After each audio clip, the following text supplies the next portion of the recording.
welcome to our video of past and present elite world-class swimmers. We're lucky to be talking around distance swimming this morning. On the call we have Cassie Patten and Holly Hibbott. Again, neither of these really need a great deal of introduction, but just to give you a little bit of information about both of them. We have Cassie Patten.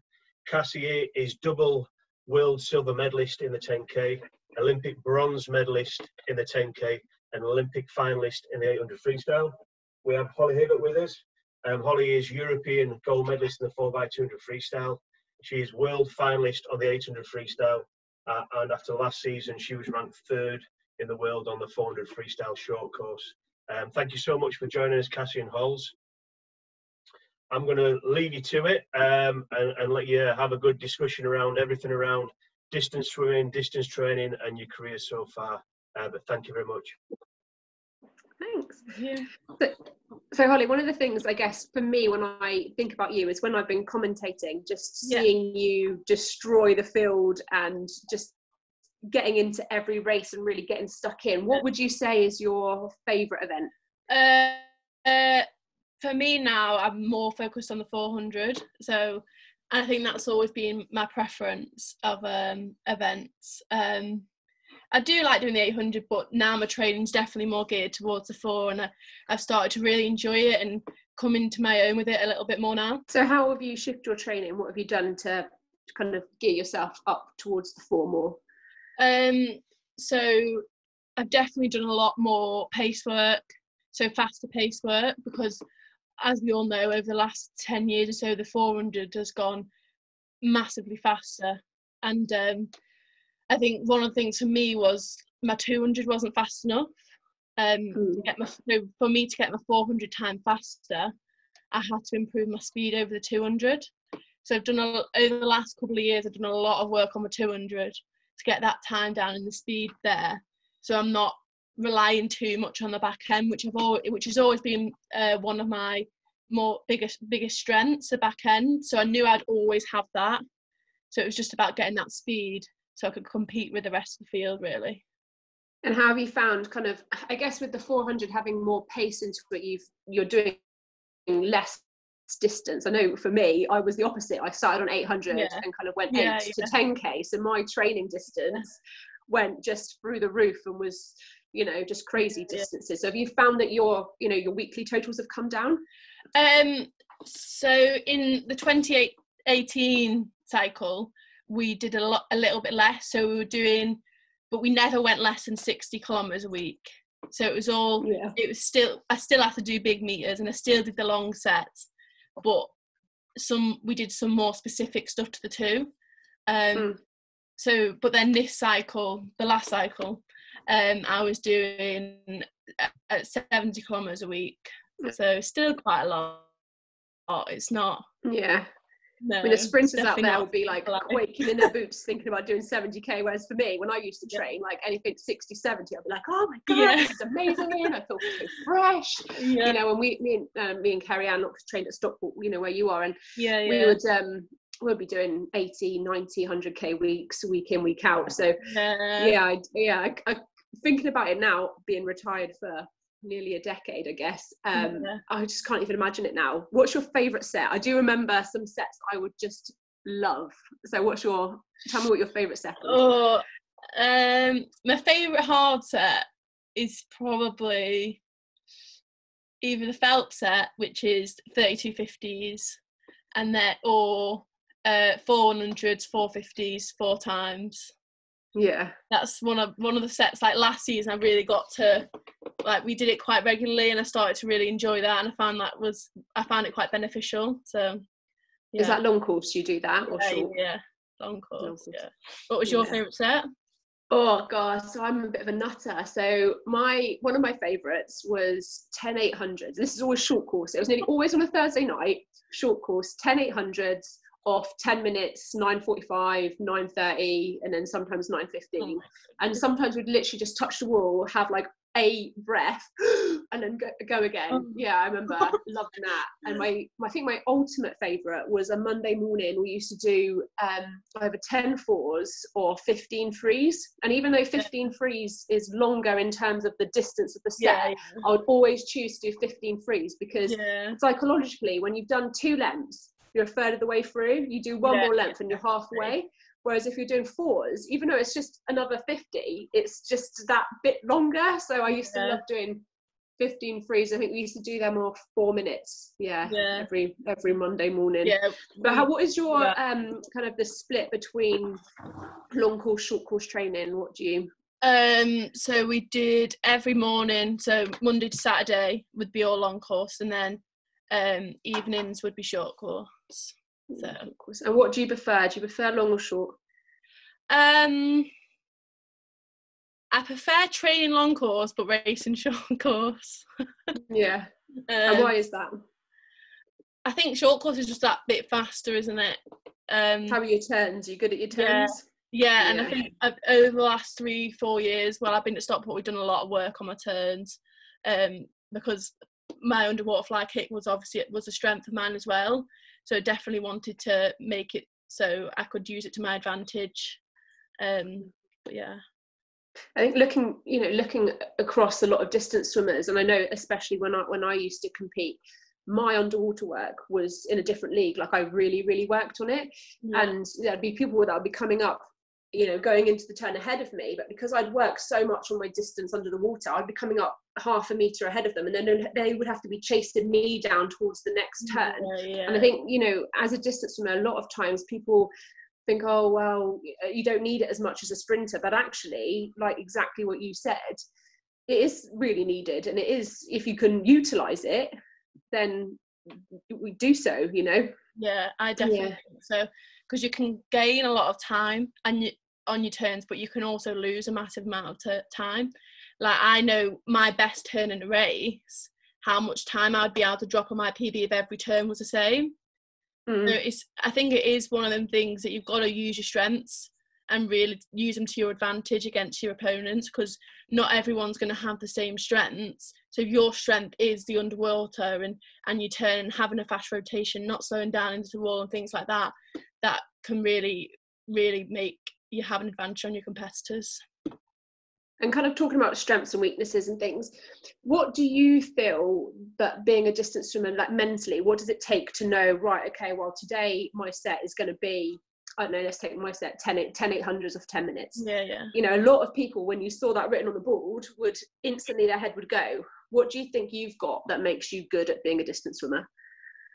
I think knowing what it takes to achieve what I want to achieve, and always having your goal at the back of your mind, always knowing that will make you a little bit better, and I don't think you can look at a set and think, oh God, I can't do that. It's got to be right, come on, let's go, rather than it affecting you mentally. You've just got to get on with it to the best of your ability. Like if you're having a bad day and it doesn't go as well as you want it to go, then you just try again next time, rather than it sort of bringing you down and things. But also I think I've had to do a lot of things which a lot of people wouldn't do, like the travelling to Stockport. I was travelling, like, I don't even know, like probably near the end, before I moved to Stockport, I was probably travelling 15 hours a week and trying to fit school. So how far away were you living from the pool? An hour, 50 miles away. So like so I'd get up at like ridiculous o'clock, like 4 a.m, go and train for 2 hours, come back and go to school all day. Like looking back now, I honestly don't know how I did it. But I think that's made me a stronger person and made me appreciate things more. But yeah. See, I love hearing you say that, because I literally was exactly the same. So I used to live in Cornwall, and I moved from a little kind of club called Bodmin to Plymouth, and that was an hour and 10 minutes away. So I used to get up at 4 o'clock on the dot, drive an hour, go to school day, have breakfast in the car, go to school, then go to school and then come back and then train again. And I remember on a Thursday, we used to train 8 till 10 at night. So I never used to get home until 11 o'clock, then have to get up at 4 o'clock. And I do think that you're absolutely right. If you know mentally you've got that in the bank, you've done that, then anything that you get given is never going to be as hard as that. Yeah. You know, and I love hearing, you know, yourself say that, because that is what it takes. You know, if you don't have that drive and that passion, no one can make you, you know, okay, your parents could have made you get out of bed, but no one can make you train hard. You have to put that hard work in and have that kind of tenacity to get the bit between your teeth and to give it everything you've got, even though you've traveled an hour and you've had breakfast in the car, or you've, you know, slept in the car park, or whatever it is. I do. I love that. I love hearing stories like that, because for me that is the mindset that you need to be the best that you can possibly be. Definitely. So when did you actually move to Stockport? When did you stop doing all that traveling? So I moved in with one of my teammates when I was 16, so when I just left school, which at the start I found it very difficult being away from home, because it is difficult. Like at 16 you're still quite young, but I really wanted to make that, like I really wanted to make sure that I was doing everything I could to be the best I could, and I knew the travelling would eventually take its toll. So I decided to move, and then moved into Sean's group then. And I think then we had a really great training environment, because there was a big group of girls who like pushed each other every single day. And like now, at the time, we really didn't appreciate it, what we had, and how, because it was so nice training with people who were all such good friends. And then, so that was good. And then I moved into a lodge with someone for a couple of years after that. So I've been living in Stockport for about 4 years now as well. So. Oh, nice. So you kind of touched on teamwork. I can just remember so clearly Olympic trials 2008, going into the 800 meters freestyle. I was ranked, I think it was like 6th or 7th in the country at the time. I had, you know, Becky Adlington, Jo Jackson, Caitlin McClatchy, Rebecca Cook, all of these people that were so much faster than me. And I had known that I'd had the best year preparation under my belt. And I can remember so clearly the last length of the 800 meters freestyle. Jo Jackson was in the lane next to me, and then there was me, and nobody would have put money on me qualifying for the 800, because it wasn't really my event. You know, like I said, I was 7th in the country going into it. And I remember taking a breath. I think it was about 20. Stockport were about halfway, so at the 25 point. Last length of the 800 freestyle, and everybody like screaming and screaming and screaming. And I just remember thinking, those guys want me to make the Olympic team as much as I want to make the Olympic team. And knowing that, it's given me goosebumps actually thinking about those guys that I train with, and, you know, having that team support. And is there anything that you would say, you know, to maybe younger swimmers who are watching this, who are, you know, aspiring to be in a good team? Is there anything that you would say to like help build that team? What advice would you have? I think a team definitely helps your performance 100%. Like when you will probably, like you say, you've experienced like Stockport, always the team standing on the sidelines screaming you, make sure you go that little bit faster, even if, like, and it definitely massively helps. So if all the teams were like that, it would create a massive atmosphere as well, which I think which is also a thing that I think in British swimming which could be improved. Like I did the ISL last year. I think one of the things I noticed there was how the team being together helped your performance, because everyone on that team wanted you to do your best you could, and you were fighting for the team. So I think having a team behind you definitely helps your performance. So when you've been to the World Championships and things like that, do you feel that the British team are like that then at big competitions as well? Yeah, at big competitions, the British team definitely all come together, and the bond you have with the team that you're on is great. But I think it's when we're all separate in our home club, so it's a bit less. Like you find with some clubs that the team bond is quite significant, and you really notice it, like Sheffield and Stockport and clubs like that. You can really see the difference, especially national age groups and stuff like that, how they are really together as a team, and you can see them all along the sidelines cheering each other on. Now, do you think that's the swimmers, or do you reckon that's the coach? What do you reckon helps to build that environment? I think it's a little bit of both. I think coaches can create an environment where the swimmers, like at Stockport, we always have to stay back and watch each other. And like, even if I didn't have to do it, I would want to do that personally. I'd want to sit, because I love watching my teammates race, because I know how much hard work they've actually put in to do that race. So I think it's, yeah. No, I completely agree with you. You know, when I can remember all of the guys that I trained with in you know, going through into Beijing, my training squad, and I was generally gutted if they didn't swim to how I knew they could have swam, and they the same for me, you know. So I do definitely think that, you know, as even as a young swimmer, caring about the people that you're training with. Yes, you know, for me, as soon as you dive into the water, you want to beat that person next to you, regardless if it's your best friend, your sister, your brother, whoever. Do you know what I mean? You want to beat that person. But actually, you can have really good team cohesion, good friendships outside of the water. And I think, that's something that coaches should really develop. One of the things that I loved about Stockport, and I do really miss this, I guess, because I don't have that environment. You know, I'm not training for anything. I don't have to push my body very hard. But when we would be doing, let's just say 40-100s best average, and it would get to like, I don't know, number 24, and we would all be exhausted. You know, somebody would be like, come on guys, you've got this, and then that would lift your spirits. And the next one, you might see 2 lanes down, someone was struggling, you'd be like, right, come on, you've got this, you've got it, come on, keep pushing. And having that, you know, that team player, that kind of everybody's in this together, because swimming is an individual sport.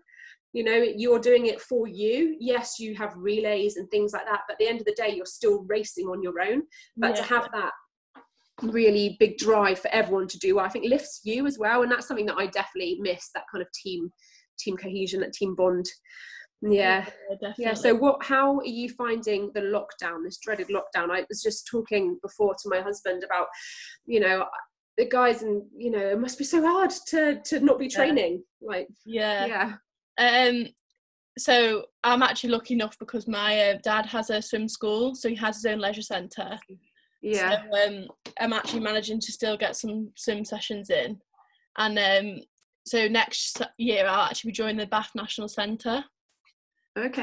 So they've got like a whole plan, and we do like Zoom circuits together and stuff, which is good. And it's nice to get to know them and feel like a little bit part of the team, I guess, before I get to go there. So I am still managing to do a bit of swimming, but I'm only doing 1 session a day at the minute. And then I'm doing like circuits and running and cycling, so a bit of everything. And it is nice to switch it up and spend time at home, because I haven't for so long, but at the same time it's difficult. I think it's difficult because at the moment we don't have any sort of goal. Like, I know obviously Olympics is next year, but there's no sort of meets along the way, and I think for me, I really, that I've got this meet, so that motivates me. But and cool kind of talking about meets and swimming guys and things.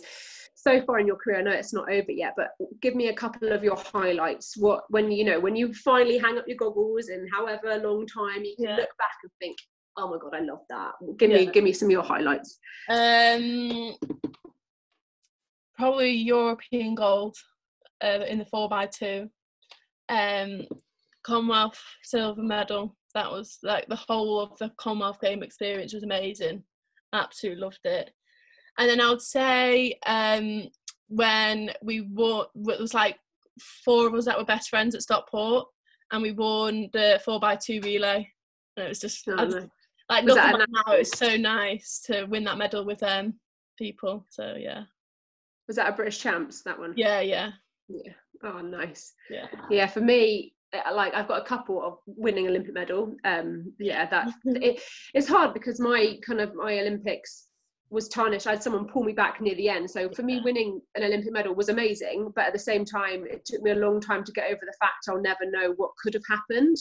So for me, actually, my ultimate favourite, and it sounds so like corny because I've won Olympic medal, was World Championship medals, was winning my first ever national medal, because I'd come 4th 4 years in a row on the 200 fly, and I remember coming 3rd, and I was like bawling my eyes out. I was literally like sobbing.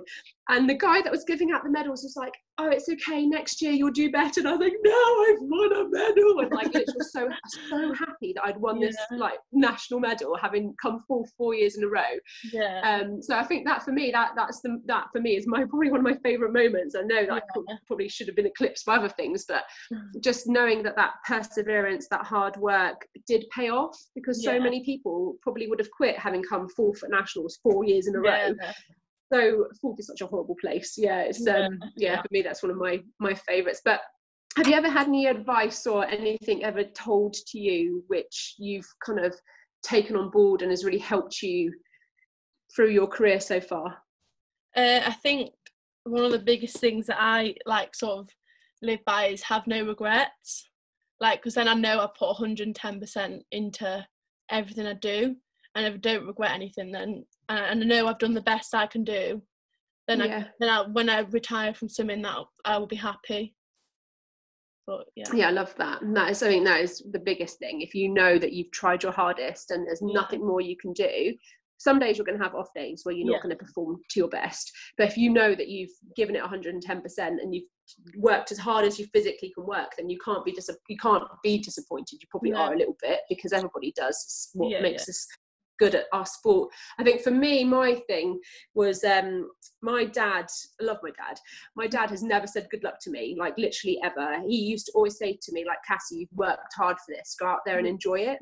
And I think for me that is so important for young swimmers, because you do put pressure on yourself as an athlete. Of course you do. You want to be the best that you can be, and if your parents are putting pressure on you as well, or your coaches or whatever, it can be quite hard. So I was quite lucky that Dad never did. He just said go out there and enjoy it, and I always did. I always tried to enjoy the racing, because at the end of the day, that's what you train for.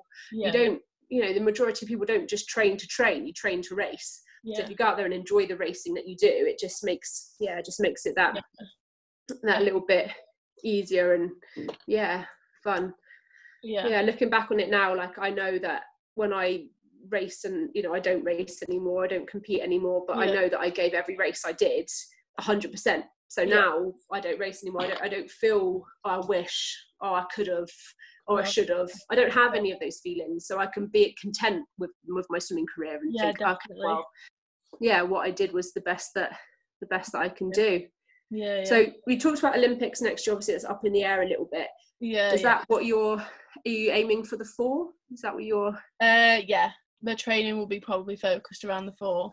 I probably will do the 800 at trials and things. Just I don't like to do a meet and not race a lot, because as a junior and throughout my whole sort of career, I've raced a lot at meets. I don't like having loads of days off and things. So, and I love to race. So I definitely will probably do the 8 just as another race, but my training will be focused around the 4. So when you go in and you're behind the blocks, or you're kind of preparing for the blocks, have you got any rituals or superstitions or anything that you go through your head before you race? Not really. I do the same sort of thing, like I always splash myself with water, but nothing like, I'm not really like superstitious or anything. No. I guess being a distance swimmer, for me, this is what I used to do anyway, is I never used to think of it as the distance. And I know that sounds really weird, but say, for example, doing a 10K, if you think of it as 10,000 meters, you're like, oh my God, this is such a long way. So say if we had 4 laps of 2.5K, I would just think of it as 4 laps. I would never think of it as the distance, and that really helped me. So like an 800 meters freestyle was 32 lengths, or 16 in a 50 meter pool. And I just remember always just never thinking about the distance, because it can be quite overwhelming, especially when if you ever do a 10K or something like that, it's like, oh goodness me, that was a long, or 1500, you're like, ooh. But, that was my little funny thing that I'd always have in my head. So I like break the race down, so my race plan reflects how I would break down the race, sort of thing. But it just depends like what I was trying to get out of that race more than anything. I just love it. I love hearing from other distance swimmers, and so I guess for me, you were like the generation behind, like younger than, not behind me, but like younger than me coming through. So is there anyone that you like looked up to when you were swimming, or did you always just think about yourself? I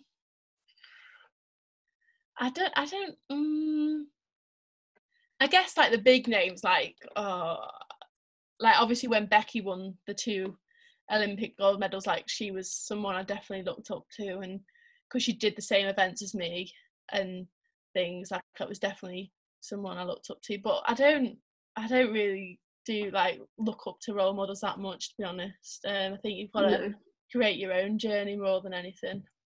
Yeah, that's so funny you say that, because that's exactly me. I used to get asked, oh, who do you look up to? And I'd be like, well, I don't really know any other swimmers that are older than me. Like, I don't know. But no, I love that. You just focused on yourself and what you want to achieve. Yeah, definitely. Yeah. So Richard, have you got any other questions that you would like us to cover or speak about? Do you know what, I would just like to ask, in hindsight, for both of you, is there anything that you would have, messages that you would think they'd be clear messages I would send to age group swimmers around distance swimming, around freestyle swimming, or swimming in general? I guess for me, it's like I touched on a little bit, is not to be scared of the distance. You know, like in a training set, you would swim 5k on average. So an 800 freestyle is nothing compared to what you would do in a normal training session. And like what Holly said before, is to work on your strengths, but also to work on your weaknesses. Like most people don't really like to focus on what they're not very good at, because they're not very good at it.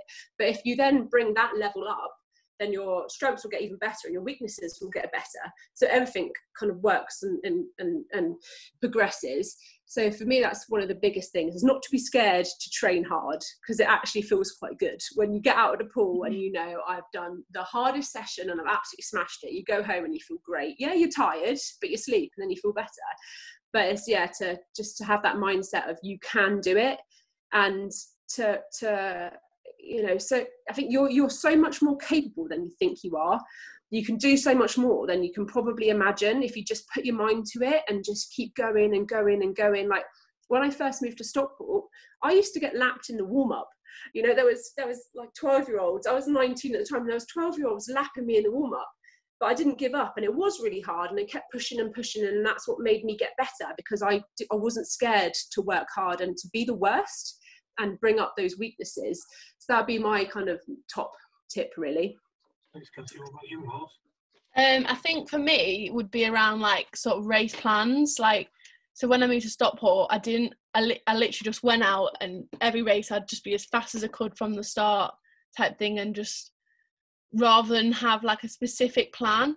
But I think for everyone it's got to be different, and you've got to take time and try different things in races, and don't be afraid to try different things. Like I've done so many different race plans over the time I've been at Stockport, and now I've like learned how to do it. So like a 400, how I would swim it, and it's like, for me it would be like my perfect race strategy. And I think you've got to be like adaptable, and it's not just about who can turn at the first 50 first. It's about really sitting down and planning how you'd sort of swim that race and how it works best for you. And it will change over time. It's not going to be the same forever. Like as your strengths change and your weaknesses become more of a strength, you would use that. So it's just about adapting and trying loads of different ways to swim a race, really. It's interesting. How often have you kind of adapted that? Do you know, in terms of, you talked about my weaknesses started to become my strengths. Yeah. How often would that be the case, Holes? So I think obviously like it depends on the weakness. It depends how it takes time. Like my underwaters, I know I started working on about 3 years ago, and they've only started to come into sort of my race, because day in, day out, you're doing something wrong and repetitively wrong. It's trying to change a habit of a lifetime, really. So I think it takes time, and you've got to bear with it and know that in your back of your mind in training it's going well and you're doing it well, and eventually it'll transfer to your race. Perfect. And then just one more question for each of you. If you was going to give a technical tip for freestyle distance swimming, Cassie, maybe more yours about open water, and Hall's yours maybe more about pool swimming. What would it be? Shall I go first, Hal? So my one, I think, would be work on your catch under the water, because even in open water, in pool swimming, whatever, that power phase underneath, that's not going to change. So the better you are at getting hold of the water and shifting that water and being, really efficient with that, then you can save that energy. If you're bashing and crashing and fighting the water, you're going to be exhausted by the time you get to 2K, and you've still got 8K left. So the better you are at your technique and really getting hold of the water and getting that power in the right place, then when you come to the end of the race, you're going to have that little bit more in you, because you haven't, lost that energy at the start. And one of the other things that we did a lot of when we were training is we would practice our sighting. We would practice doing 5Ks without touching a wall, and we would take the lane ropes out and would go around, and we just would practice continuous swimming, because that is basically what you do in a 10K. You don't stop, you don't have a wall, you don't, you have to keep going. So speak to your coaches, or coaches, if you're watching this, have a think about doing that and adapting, I don't know, a Wednesday morning session. So you take all the lane ropes out and you just get used to being a little bit more physical, but holding your technique, because that's when you win races in open water, is when you don't lose your head because someone's swimming next to you. You can keep your catch, you can keep your power, and you can keep going. Brilliant. Thanks, Cass. Paul? I think mine's kind of similar. So it'd just be about efficiency, really. And on your catch on freestyle, really having sort of high elbow, and on 400 swimming, I would say developing a really strong leg kick, because I think that's obviously one of the main drivers of the stroke. So a strong leg kick and your catch would be my biggest thing. Brilliant. Thanks so much, ladies. We've just been staying out of the way, just listening to all the great advice. We've got 2 generations of outstanding distance swimming. Hopefully this will encourage the next generation to come through. So thank you so much for your time. Thanks.